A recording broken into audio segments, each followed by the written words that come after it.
Komisi C DPRD Maluku memastikan dalam waktu dekat akan melakukan pengawasan APBD 2017 baik yang berkaitan dengan masalah pembangunan infrastruktur dasar maupun pelayanan pada 11 kabupaten kota. Ketua Komisi C DPRD Maluku Anos Yermias kepada DMS Media Group mengatakan, sesuai hasil rapat kerja bersama mitra Komisi C dalam hal ini Dinas PU dan Dinas Perumahan Rakyat, bahwa adanya berbagai pelaksanaan pembangunan lewat APBD 2017 yang saat ini telah berjalan pada 11 kabupaten kota di Maluku.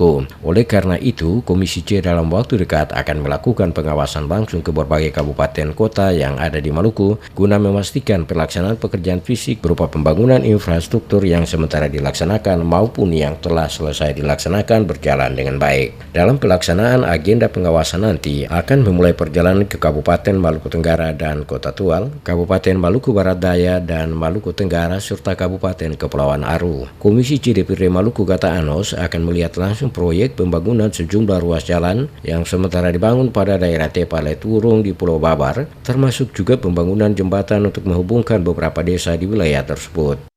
Kita membicarakan atau mempercakapkan soal pengawasan terhadap pelaksanaan APBD tahun 2017, baik yang berkaitan dengan infrastruktur maupun pelayanan. Yang kami maksudkan infrastruktur adalah terhadap pekerjaan yang pembiayaannya lewat APBD provinsi yang digunakan untuk membiayai pelaksanaan pekerjaan baik di Dinas PU Provinsi Maluku maupun di Dinas Pemukiman dan Perumahan Provinsi Maluku di seluruh kabupaten kota.